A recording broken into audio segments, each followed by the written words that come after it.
and welcome to Still Buffering, a sister's guide to teens through the ages. I am Riley Smirl. I'm Sydnee McElroy. And I'm Taylor Smirl.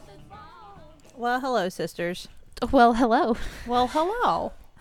Hello, how are you all today? Hello. Very that- good.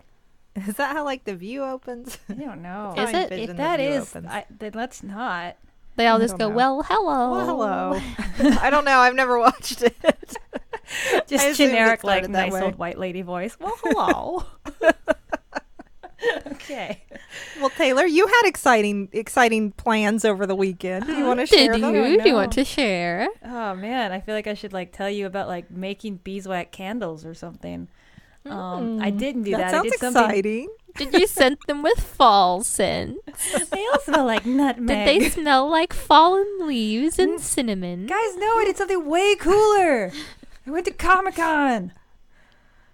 I guess. Oh, I know. Yeah. I know how you young people like your comic books. oh, man, I can't. I much prefer can't my talk to old candles lady and my Smirl. crocheting. I can't talk to old lady McElroy. I'm still feeling really cool from Comic-Con, and now you're just bringing me down. You are just bringing me straight down. How was Comic-Con? Yeah. It was good. That's it. That's all you got. It was super good. It was I just good. like drained. I was amazing. I cosplayed all 4 days. I met a ton of amazing people. I spent all my money on foam swords and comic books. I haven't paid rent yet. I don't think I can pay rent in foam swords, but I might figure that out later. This is the sequel to Rent, the musical that you're working on. We gonna in which pay with foam swords. I will just threaten my landlord, and they look so realistic. So many points of articulation, she might just believe me. I'll watch we it. let a It's samurai move into our apartment building. This is what happens. fine. So you had a good time. You dressed up as character. What character? What did you dress as? As character. As character. Character. I was Prompto from Final Fantasy 15. Which was so it's a newer game, so there was a lot of like companion cosplayers walking around. That was cool. That's cool. I like Sydney's noise that parents make whenever you try to tell them about something that they have no idea what you're talking about, but they just go, Yeah, I could have said anything. I could have literally made any number You of could have sounds. made up something completely fake, and Sydney would have been like, oh, interesting. I'm familiar with the concept of the Final Fantasy. I'm aware of its existence. There's the giant sword fellow, I believe. Yes, there's just the one giant sword fellow. And I don't know. I will tell you this. Can you tell me everything you know about Final Fantasy? Okay, all I know about Final Fantasy, that's like an old game, right? Like it's been around a long time. No, there have been many Final Fantasies. I know based on the name you'd think there would just be one, but there is I was going to always say, a you more said Final finaler Fantasy to come. 15.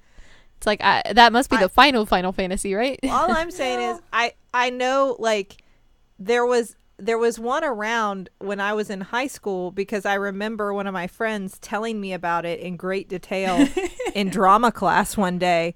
And That he was sounds just going right. on and on about what was happening in Final Fantasy. And I remember just staring at him thinking, I don't understand anything that's happening. So I know that I know that this game in previous, iterations has been around a long time. And there's a giant sword. That's it. That's the extent Yeah, of I'm just my going to be knowledge. straight up. I know nothing about it. I know it's a video game. That's it. All right, well, if only this was the Final Fantasy fan cast, I could tell you more. But we'll just leave it at that. There are big swords, and there are more than one fantasies, despite the name.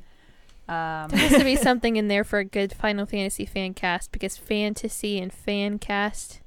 Final fan cast. Final fan Fancast-icy. Find it. Help find it. Find the good words. Where did what other, while you guys are thinking about that, what other costumes did you see a lot of at the con? I think that there were a couple that were easily my most favorite. There was an amazing Doc Holliday, and I tried to talk to him, and he was like so deep in character that he was scary. Like he just kind of like gave me like mumble shrugs and like had an accent. And I'm like, you might shoot me and quote Latin. You're so cool. There was a Sailor Moon in one of the like moon like VHS boxes. I saw that. Oh, Yeah. that's cool. Yeah, I couldn't like. She was so cool, and I was just like, I can't. Like, you're my childhood, literally in a box. There was an Ash Ketchum and an Ash from Army of Darkness mashup. That was just like amazing. That's wow. Yeah, but I think I'm gonna have to look that up because I can't even picture that combo. Oh, I have pictures. Don't worry. Okay, I gotta see that. Yeah. But I think, but then the most popular costume easily this year, and I almost did it, but I guess I'm kind of glad I didn't because there were plenty to see and enjoy. There were so many Ricks. There was an actual council of Ricks at Comic-Con. Like, all the Really? multiverses spit out the Rick into Comic-Con. They were all there. Now that is from the program Rick and Morty. Yes. Not just a guy Okay. named Rick. It was the Rick. There were lots of guys named Rick. Ricks. Everybody I met, I'm like, hi, what's your name? They're like, Rick. It was just a weird thing. Conspiracy Theory Rilo is back at it again. Did you know that Rick and Morty is connected to Gravity Falls? No. Definitely. Oh, so this is a confirmed. dream that Angelica had, and they were really all dead. And I already told you all that one. This is And- different. And also, the boat that sank in Frozen is the one that Ariel finds. Is the one that Ariel finds, and also Ariel and Hercules are related. Think about it, because her dad is Triton. Think about it, and his dad is Zeus, and Zeus's brother is Triton. This is getting ridiculous, and I think you're In off. no, there is some relation there Your in mythology is mythology crumbling. that Zeus is related to Triton and Poseidon, and they're all related, and they're cousins. Why- Hercules and Ariel are cousins. Why, Disney conspiracy theories aside, why is everyone so mad about sauce packets at McDonald's? and Rick Saucegate, and Morty? hashtag Saucegate. I saw a video. Actually, I was scrolling through Twitter, and then I saw like riot at McDonald's over sauce, and I was like, what? So I clicked on the video, and like Charlie came over because she heard people yelling and was watching it. She said, why are those guys so mad? And I said, because they want sauce for their nuggets and they're out. She just stared at me like, is that what adults do sometimes? Is this a part of the world I don't know about yet? And I was like, I don't know. I can't explain this one to you, toddler. I don't know yet. This is called American patriotism. Witness. People are very angry because they want Szechuan sauce. Yeah, so, all right. So, in the season premiere of this past season of Rick and Morty, Rick states that it's his life mission to taste the Szechuan sauce that was a special back in, I believe, 1998 when the movie Mulan was released. They did a special with this Szechuan sauce, and that it's just a joke in the episode. And I guess like it became such a joke-based high demand for it, the McDonald's decided to release it for one day, but they just totally fumbled it, you guys. They just didn't do it. And gave like 10 packets to every McDonald's. And, you know, I have to say this as a huge fan of Rick and Morty. So what I'm about to say, I'm talking about myself here too. I don't think you can enjoy the show if you're like 100% totally like up with people, super happy, like positive, like societally functional person. There's something dark in the show, and if you dig it, maybe you're not the kind of person that the McDonald's wants to make thousands of you angry, millions of you angry. I read a piece on Polygon. I realize this sounds like I'm plugging my Are you husband's. plugging your husband's company? I'm not. That was what I happened to read the article on. It was a good article about it, and they said that, and because I don't watch Rick and Morty, so I had no idea what was happening, and they said that the point is that the whole thing was meaningless. It's about the sauce, but it's not about the sauce, because to be about the sauce would be ridiculous and meaningless, meaning everything is meaningless. So it's about nihilism. And so the idea that you would take that message and go to McDonald's and yell at poor McDonald's employees about sauce as if it's the most important thing in the universe is missing the point, which sounded fine to me. I had no idea. I mean, it did. The whole thing seems like something that should have been in an actual Rick and Morty episode. So I do totally agree with that read. And I don't know. Like, I saw a lot of the footage. I think people were kind of having fun with it. Like, I'm sure there were people that were actually straight up angry, but it seemed like most people, it's like, oh, we're a bunch of fans, we're together, we're gonna kind of enjoy this fake outrage. I mean, that, like, I see that as probably just as conducive to what went down as the actual outrage over the lack of sauce. Well, I vote, Taylor, you had the best idea, which is I hope that all those McDonald's employees that got yelled at stole some packs of sauce and then put them on eBay. Dude, and are making a lot of money. They're selling for like $600 on eBay. That's ridiculous. And I hope it's all those McDonald's employees because they got yelled at by people because they were out of sauce. Yeah. If I ever had a lot of money, I don't spend a lot of money on stuff, but that would be one of those dumb things that I'm like, I'm gonna get all the Szechuan sauce off eBay, and I'm gonna just like have a party. If you have millions of dollars, want to be awesome, there's my idea for you. Oh no, I cannot support this. I'm a parent. I cannot support this. What's another thing that you can do to make you cool and awesome that you don't need a lot of money for? What's that? Tattoos. Hello. Hello. That was great. Did that. You're welcome. Did it for you. Riley, what did you do I got a tattoo. last week? It was really don't not like the mom weekend. voice. I'm just not digging on mom voice. Is this a mom voice? Grandmom voice. Mine That's was. what Sydney keeps doing. Yeah, I think it was more of a grandma. Yeah. I got a tattoo. Okay. How do you feel about that? I feel really good about it. From a felon, but I didn't know that until after the fact. It looks great though. Thank you. Yeah. I love it. I'm proud of you. It's a still buffering tattoo. And Mom said you were very brave and you didn't cry. Yeah, I didn't cry. Did you think it hurt? You all tried to describe it for me. I shared with you all my disappointment on the show around my actual 17th birthday when I couldn't get it at the beach. We were all together at the beach. Everyone was trying to explain to me how it felt, and everyone just kept saying it was more of like an annoyance and less of like a pain. I definitely get that. Like, it was just like, stop that, please. That does not feel great. But it wasn't like, if he keeps doing this, I'm going to pass out and I'm going to start crying and I'm going to like throw up from the pain because it hurts so bad. The only time it hurt so bad is when he kept going over the same color over and over again to make it, because it's a gradient in a circle. It's like a little buffering circle. And he kept trying to make the ones in the middle either lighter or darker, so he'd go over them continuously. The same 3 specifically in the middle with like a white or a black or a dark purple. Oh man, that hurt. Didn't feel great. But the rest of it wasn't that bad. Well, good. At first he said he wouldn't tattoo a minor because they can't sit still long enough and he just doesn't do good tattoos on them. And then he said he'd do a dry line, I guess is what it's called, on my skin to see if I could handle the pain. And he did, and he was like, how'd that feel? And I was like, okay. He's like, well, okay, let's keep going. Oh, wait. So And he stabbed you with a needle with no ink in it. Yeah. Ah. See, my friend calls that a bloodline, which is way cooler. A bloodline. What, yeah, because it makes it like red and bleedy. Oh, I guess that's true. What Riley's trying to say is she's really tough. Yeah, I'm basically really tough, and I can handle lots of pain, and I'm going to get lots of tattoos, and Are you?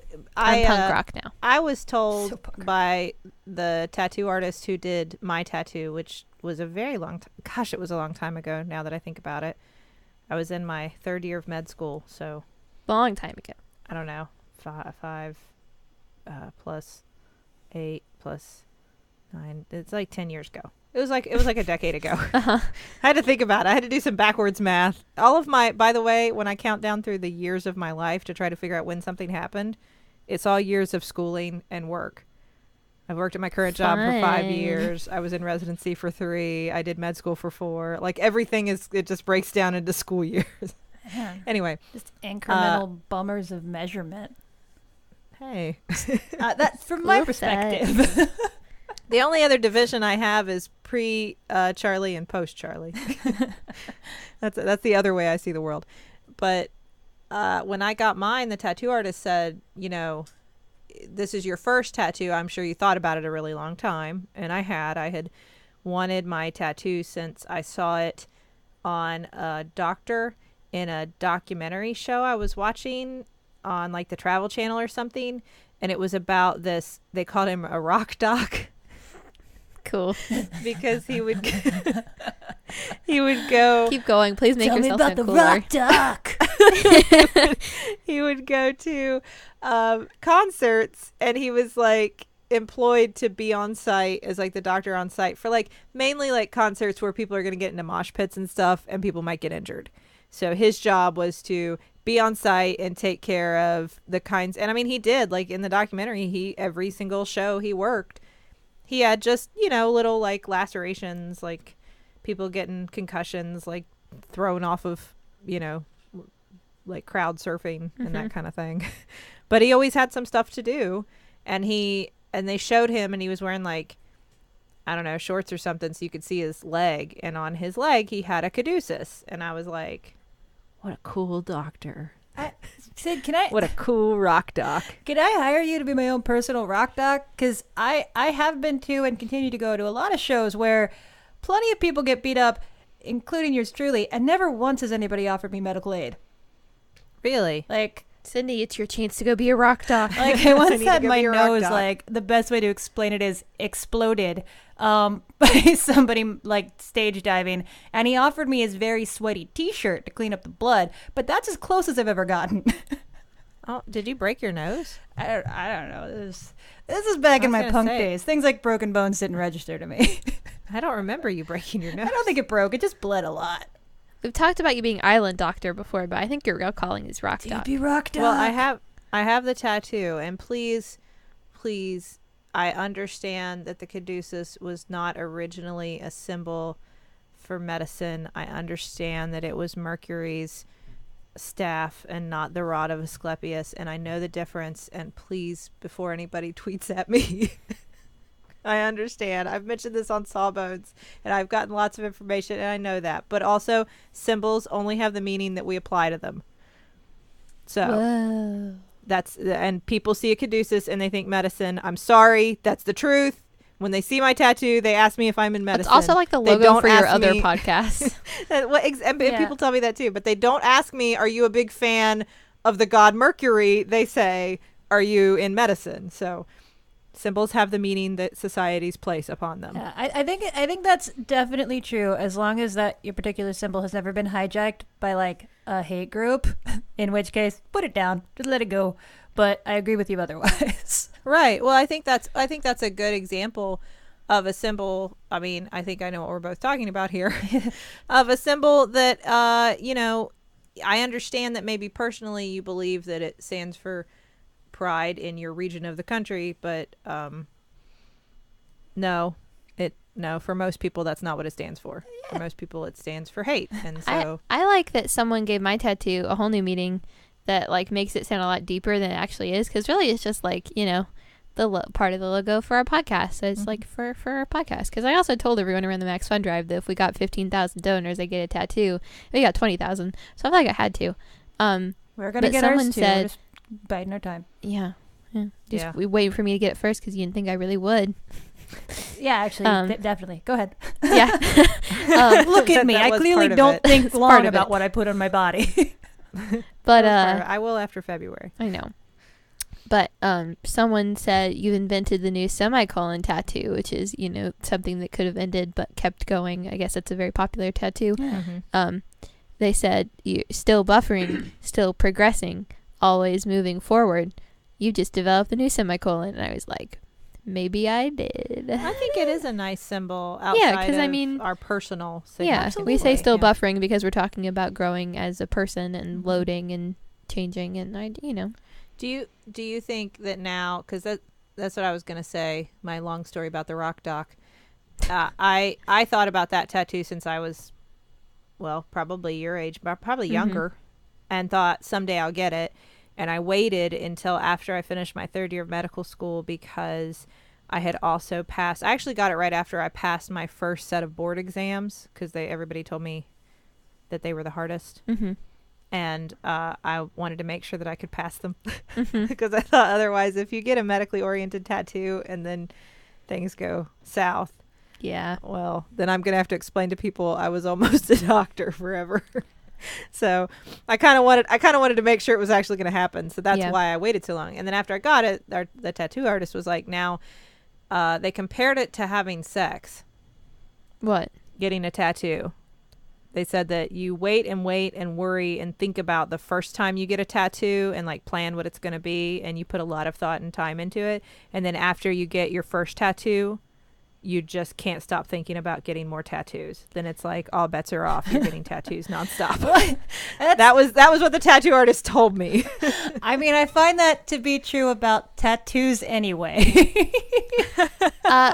I will say I thought about this a lot because, I mean, I obviously thought about getting a tattoo before I said I'd get one. The Max Fun Drive. Max Fun Drive was in March. So I've been thinking about actually getting one and what I would exactly want it to be since March. So that's what, like 7 months. And I mean, I think there was a lot of, I was like, do I really want it? Am I just saying, do I think I want it? Do I actually want it? And I think what made me realize I did actually want it was when we were at the beach and they told me I couldn't, and I was very upset and I cried a little bit.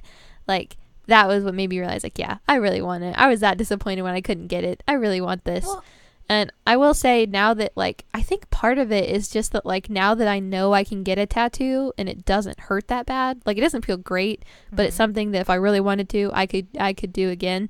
I'm like, yeah, like, I could get another tattoo. I'm probably going to wait until I'm, like, actually 18 just because I don't have to worry about not being able to get one because I will be an adult. But I was like, you know, I could do this again. It's not that bad. And I do want to say, Riley, and I can say this now because you got your tattoo. This is being like older sister and not cool tattoo person mindset. I was kind of glad that you had to go through that initial rejection with it because I think it was good for you to realize you did really want it. I mean, I think you would have had one of two feelings in that moment. You know, like you would have been let down or you would have felt relief. And I mean, I don't know. Like, I have a very specific thought on tattoos, which is like, yes, it's forever, except for that I'm super not forever, so I might as well have fun with this skin while I have it. But that being said, you're still my little sister, and I would never want to be like party to something that you would regret. Like, I can mess up my body as much as I want and just roll with it. But for you, I'm glad that we could all have that moment to see like confirmation that you definitely wanted it. Yeah. And I also have reassured myself that I really did want it by now. I just like literally can't stop looking at my arm because it's right above my wrist. So it's like anytime I move to like pick up anything or write in class or like text someone on my phone, it's just right there and I look at it for a minute like, yeah, it's in did that. It's to continue with our rock and roll theme. It's in a location that could be considered like a rock and roll tattoo, right? Really? It's a guitar tat. Oh my God. Who still talks about those? What do you mean? I remember those from way back in the day. Guitar tats are like, think about how your arms are when you hold a guitar. You wouldn't be able to see this, me holding a guitar, though, because if you were left-handed. If I was left-handed. Yeah, but I mean, that is still the position. It's true. The placement holds. Yeah, one on it depends on, so you get tattoos in places where when you're playing guitar, people see your cool tattoos. Mm-hmm. Those are guitar tats. That is true. I didn't think about that. Yeah. I haven't thought about those in a really long time. I don't know if even that's still a thing. That was something people used to talk about. Yeah, I don't know. But I mean, like, to me, it's something that means a lot to me. And even in like 10 years or 20 years, it still will have meant a lot to me.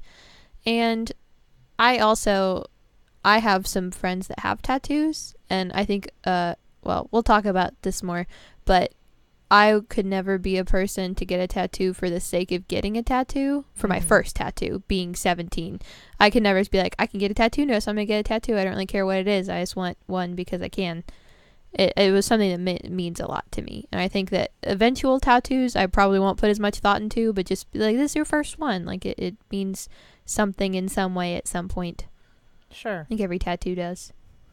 And I wanna spend more time comparing and contrasting, like, tattoos now and then. But before I do that, let's check the group message. We have a busy group message today. We do. It's blowing up. That's right. Let's start off. For the first time in my life.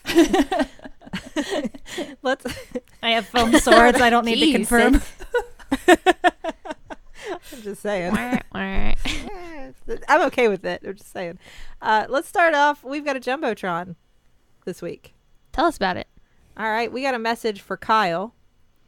And Kyle, this message is from many initials. A lot of initials that I'm assuming will mean something to you.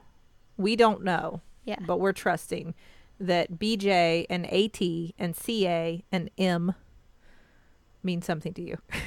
Because all these lovely people want to say, hey, Kyle, we are super excited to immortalize your special 28th birthday on your favorite sister podcast. We know your job as paramedic have crazy hours, but it's always a blast hanging out with you when you're free.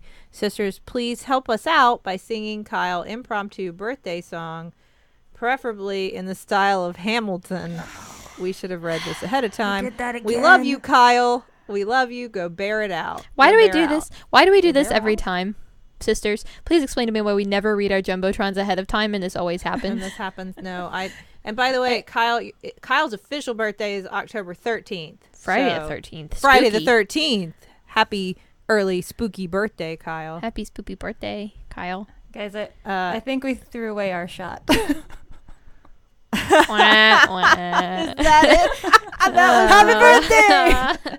We definitely threw away our shot. We definitely threw away our shot.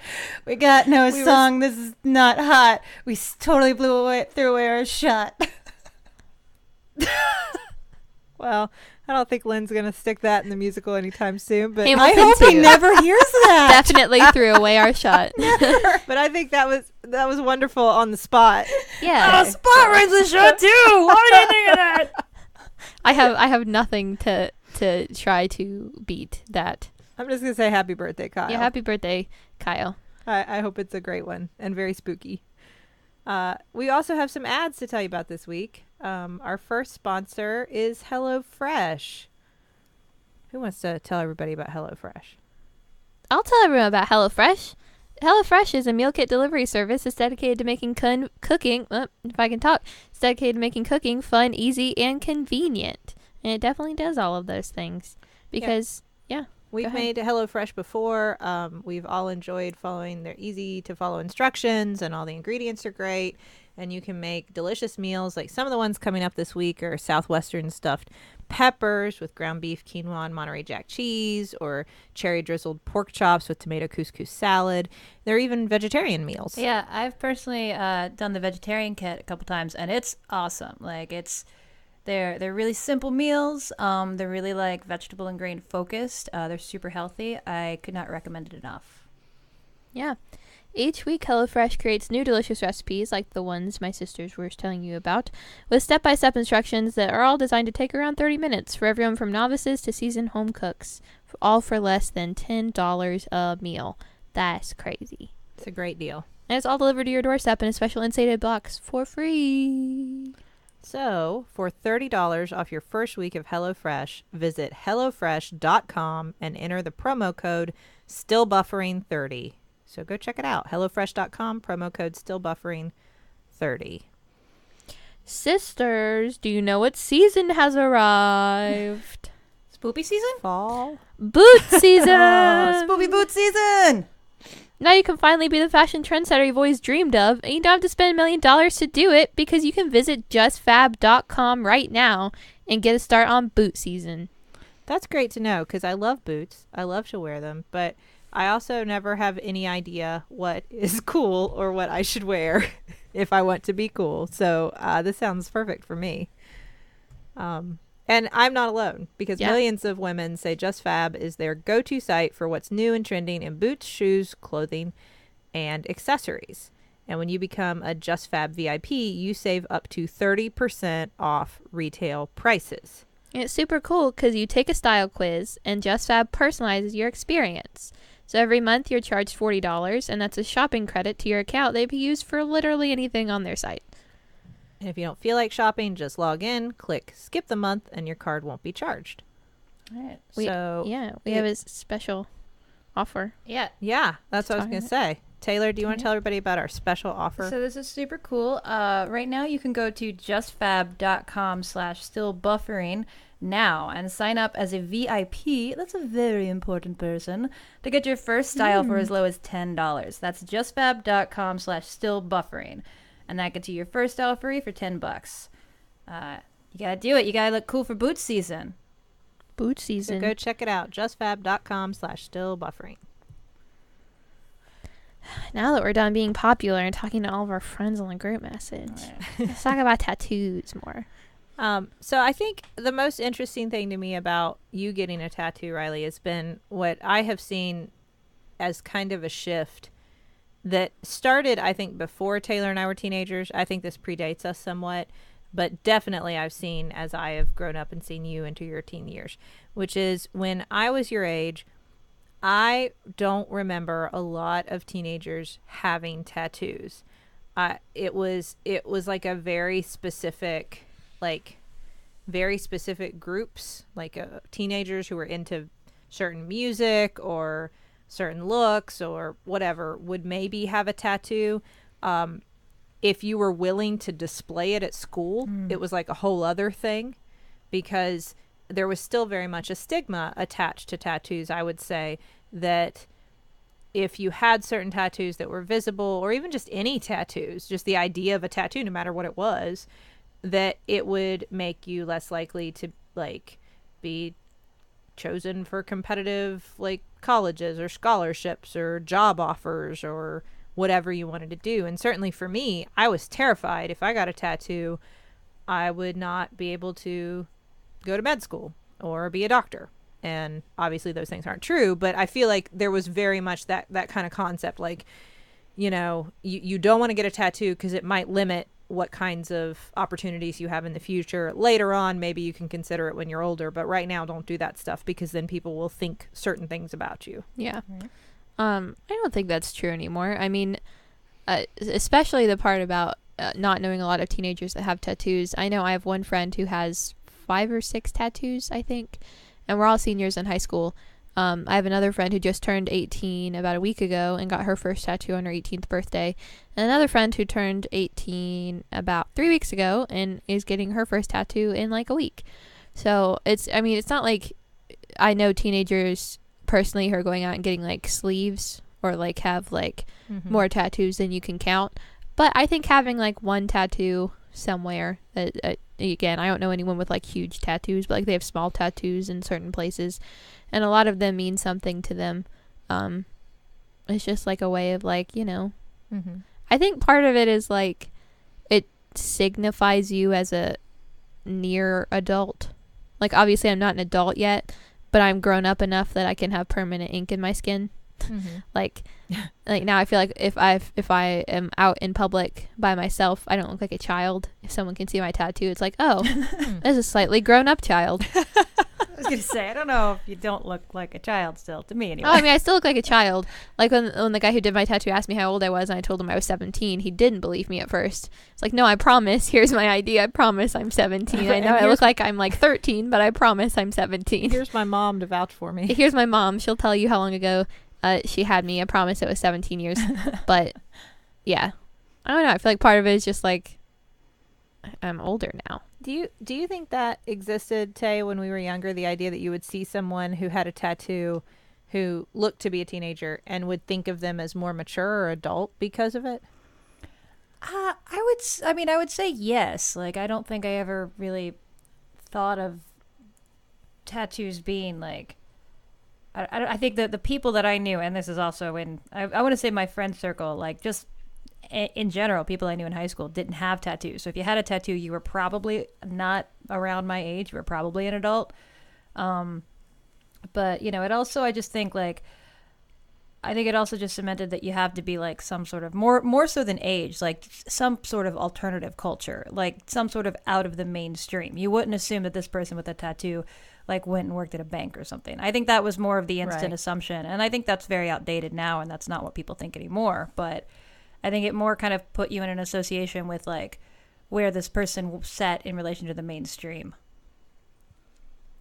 Is there no, at this point, your friends who have tattoos, do you think that fear of, well, but if I go in for a job interview to do whatever the heck people want to do, or if I'm going to a college admissions interview or whatever, and I sit down and I have a tattoo that's visible, the person is not going to choose me because of that. Do you think that fear exists? I will say, I don't know, none of my friends that have tattoos have them in visible locations. They're all just average clothing covers them up really easily. The only time you would see them is in a bathing suit, or if they went out of their way to show it to you.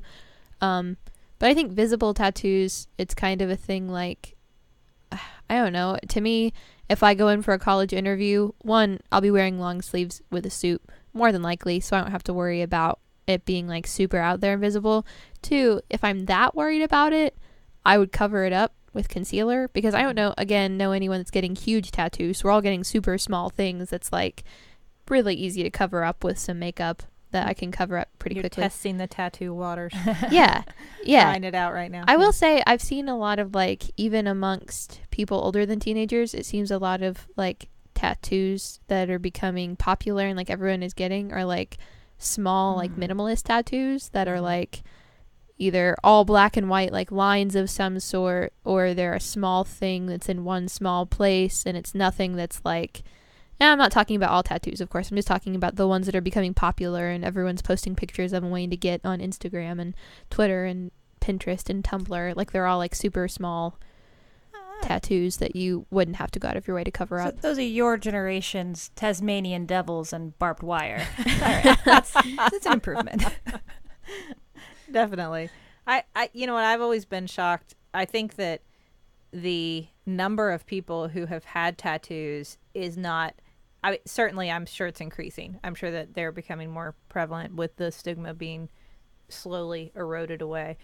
But that being said, there were a lot more people who had tattoos than anyone knew for a long time. I say that from my experience as a physician. I have to look at a lot of people and examine them. There are lots of people with tattoos that defy any sort of like stereotype or, you know, assumption that you would make about who gets tattoos and who doesn't. A lot of people have been getting tattoos for a long time, and I just think now it's okay to say it and show it and be open about it, whereas I think there are plenty of people like me who got these kind of very specific, discreet tattoos that they could hide anytime they wanted to and just did that. But I mean, because I remember a lot of people, I don't think anyone knew I had a tattoo until, gosh, I don't know, well, like especially in my work circles, in my professional circles, until after residency maybe. Like, I kept it hidden all the time. I wouldn't wear skirts to work or anything because I just felt like I just don't want to take a chance on a patient or one of my professors or somebody deciding anything about me based on it. And that's not who I am now, but I certainly was very worried about that back then. That's so funny, because I think if I walked into a doctor's office and like she was sporting like double sleeves, it'd be like, you're gonna take care of me. You're gonna do right by me.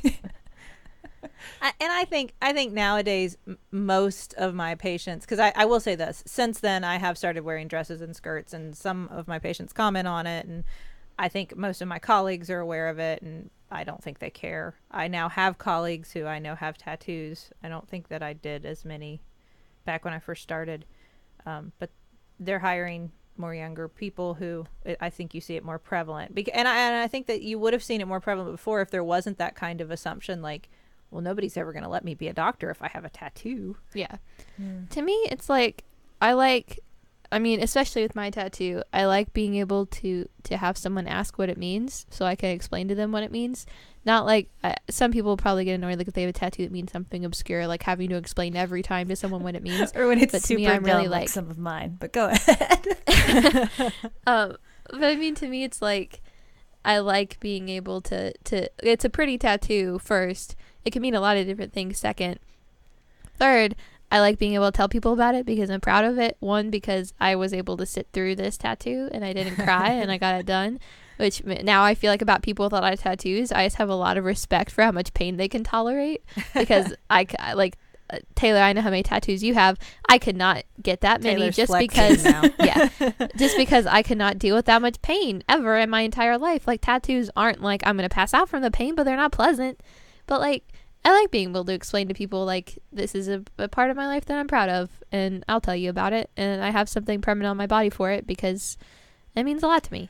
Well, and I think it's funny, Sydnee, earlier you were talking about how you felt like you needed to make sure you were going to be the profession that you wanted to be before you got your Caduceus tattoo. And it's ironic because my first tattoo was a comic book tattoo. Very much related to an industry that I wanted so like mainstream comics specifically. And I felt like it was my way of cementing like a challenge in my life to make it in that world. And I super didn't. 100% didn't.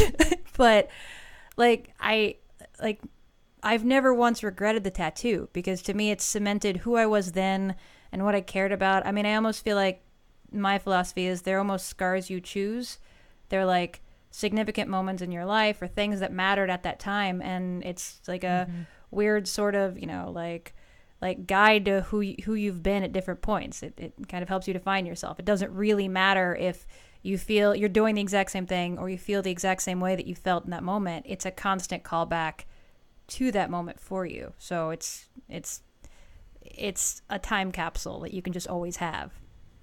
Yeah, I think that's a good way of looking at it. And I think what you're touching on is it's not weird at all. It's not only is it so it's so natural a part of us now as humans, but I mean, if you want to talk about the history of tattooing, we've been, you know, as a species, marking ourselves in a variety of ways, whether it be with some sort of ink, whatever that ink was made of, you know, throughout history, or piercing ourselves, whatever changes we've made to our bodies, you know, in order to mark like specific moments in our lives, important transitions, positions within our group, our family, our society, whatever. We've been doing that as long, pretty much as humans have been around. Right. So it's not, you know, it's not an odd thing to want to do at all. I think it's a very natural kind of human impulse to want to take part in. I think it's interesting that Sydnee, your one and only first tattoo, it had to do with your job field, and Taylor, you said kind of the same thing, and mine is like representative of my first career, I guess, and kind of introduced me into what I want to do with the rest of my life.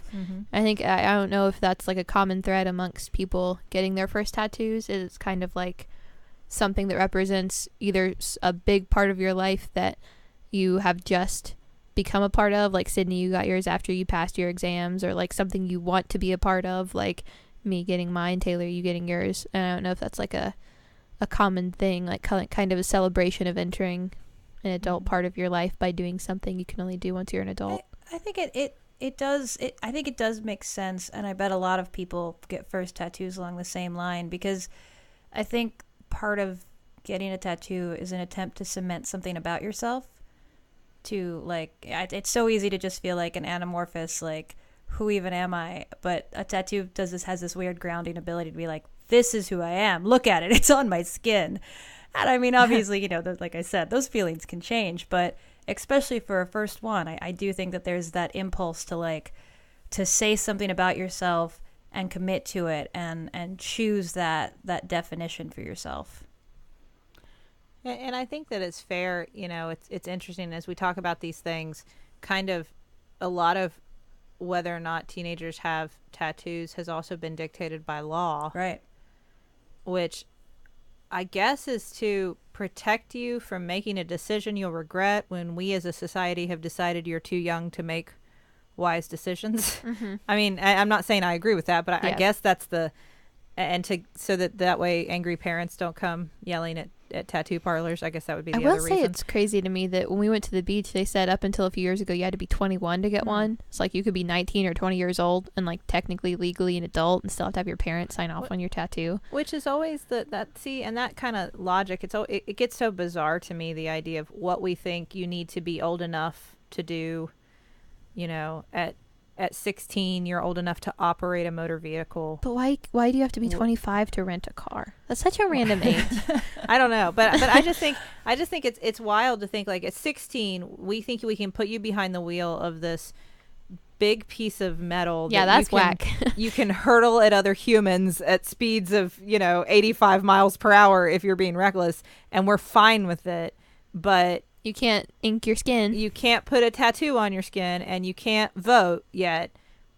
But you can definitely operate this motor vehicle. You know, all of it gets so warped as to what you're old enough to do. I think that it's fair to say that you don't want to. I would hate the idea of teenagers just on a whim or a dare, peer pressure, going in and getting just whatever tattooed on their skin because all their friends were getting it, and in that moment they wanted to look cool, and then they get home and go, oh man, I hate this.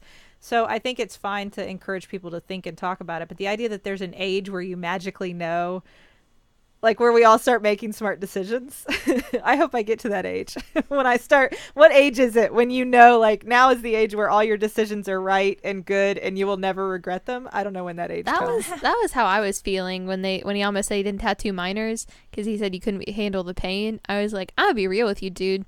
10 months from now, I don't think I'm gonna be able to handle pain any more than I can right now. Yeah. And like 10 months from now, I'm still gonna want this tattoo that I want right now. So I'm gonna walk back in here in 10 months when I'm legally technically an adult, but like I'm not gonna be any tougher. Like I'm just gonna be less than a year older than I am right now. I'm not gonna be able to deal with pain. Well, and if there's an age where suddenly your decisions are foolproof from regret, I haven't reached it yet. I don't know what that age is. It's not gonna come. Spoiler alert, you're never gonna get there. There is always a chance for the rest of your life, I'm telling you straight, Riley, that a decision you make and commit to will blow up in your face or maybe not go awesome. Always do your best to make the right choice, but ultimately age is not an arbiter of expertise. Like that's just the truth. You know why? Because we're all always still buffering.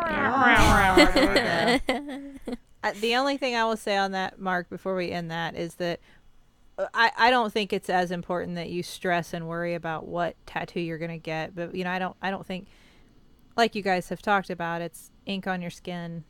It's not the end of the world. Yeah. I think that it's okay to not act like that's the biggest deal that's ever going to happen. But if you are going to get a tattoo, please make sure that the person who's giving you a tattoo like knows what they're doing, that the equipment is clean.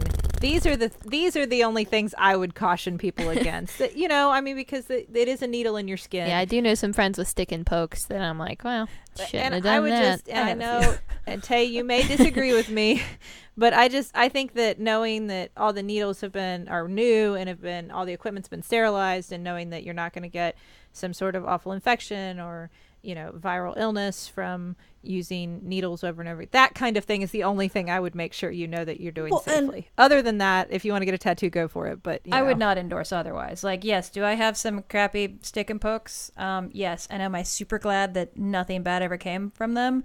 Absolutely. But, you know, like, I don't know if, once again, like I'm not necessarily the one to go to for like the streamlined life guidance system. I've made some mistakes, but well, just because we make bad decisions doesn't mean like that you're endorsing them forever. I did this thing, I got away with it, but if I'm giving you good advice, I'm going to tell you don't do that. Make sure that if you're going to get a tattoo, that everything used won't get you sick. And you know that's all I'm saying. And the fact is as tattoos become more mainstream, you know, you get more options for like places to go. I think it becomes more acceptable for like to demand certain things from your tattoo artist. I think there are more ways that tattoo artists can get certified in certain like courses that can give you a little bit of reassurance. I know that like the girl I go to, she's done several like cross-contamination courses and like is very proud of that. So, you know, and she always tells me like cheap tattoo is not necessarily a good tattoo and a good tattoo isn't cheap. Like, you know, it's your skin, like do with it what you want, but like, you know, it is a medical procedure more or less. Like, this sounds like my kind of girl. I like this girl. She's so cool. You should meet her someday. You should get her to do your next tattoo. She's my favorite human. You're still buffering tattoo. I will get it. Taylor and I will both get our tattoos. No. Yes, we will. Good. But I'm going to try this one more time because all three of us are still buffering. Is that your way of telling us you want to end this? I just thought it'd be a really nice closeout for the show, guys. I messed it up. Okay, we're done. All right. Well, that was a great show. Thank you. Thank you, sisters. Thank you, listeners, for hanging out with us. I was going to say listening, then I had to come up with a different word. Hanging out with us again this week. You can tweet at us at stillbuff. You can email us at stillbuffering@maximumfun.org. You should check out maximumfun.org for our wonderful family of podcasts that you can enjoy and love those as well. And we have a podcast we would like to tell you about this week that our parents are doing. Yeah, both our mommy and our dad. Did you say mommy? Both our No, I mommy said and both our our mommy daddy and our have dad. a podcast. Both our mommy and our daddy. Our mommy and daddy are doing a podcast. Don't say that ever again. I'm never gonna Creepy. say I that don't again. like any of that. Cut that out, Riley. That can never be forever. Our mom and dad are doing a podcast called Still Waiting for Guffman. And it's Almost said still buffering, didn't you? I did. Still waiting for buffering. No, still waiting for Guffman. Still waiting for buffering. And it's about community theater, about their experiences and fun like, what am I trying to say, mishaps and whatnot, anecdotes and tips and tricks. exactly, from community theater throughout their many years of experience as directors and actors and choreographers and all kinds of positions. Oh my. Ta. That was a theater joke that I like. Yeah, That's what you did. So you should check it out. Still Waiting for Guffman. It's available on iTunes. And anywhere you find podcasts, Yes. I think. Probably. Well, Somewhere. It's relatively new. They're only on their second episode. It's on iTunes. It's on iTunes. I regret saying There you that. go. It's on iTunes. Check it out there. And thank you again for listening. And thank you to the Novellas for our theme song, Baby Change Your Mind. This has been Still Buffering, a sister's guide to teens through the ages. I am Riley Smirl. I'm Sydnee McElroy. And I'm Taylor Smirl. I am a teenager. And I was too. You gotta be the rock doctor for me. You gotta be the rock doctor. Come on. Rock I'll pay you. doc. I'll pay you to be the rock doctor. I'll pay you in from swords.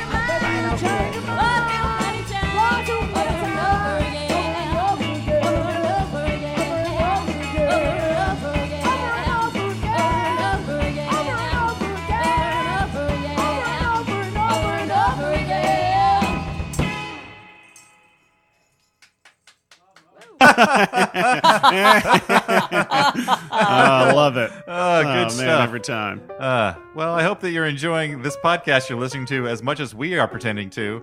But anyway, why not listen to another podcast too? It's called The Flophouse. And on our podcast, we have recently watched a movie, often a bad movie, and we review it on our podcast, but mainly talk about other stuff and, I don't know, hang out. It's all about hanging out, feeling like you're being with your best friends. Who are your best friends? Us three. Dan McCoy, Emmy Award-winning writer for The Daily Show, Stuart Wellington, owner of the best bar in Brooklyn, Hinterlands, and Elliot Kalin, former Emmy-winning head writer for The Daily Show with Jon Stewart, former head writer of Mystery Science Theater 3000, The Return, so many things. Author of the upcoming children's book, All right, Postman's that's Dog. enough. The Elliot's credits just go on and on. Yeah, but if you like the idea of listening to three funny guys talk about bad movies, then why not come over and listen to The Flophouse? It's available at MaximumFun.org or wherever fine podcasts are found. So get out of here. MaximumFun.org. Comedy and culture. Artist owned. Listener supported.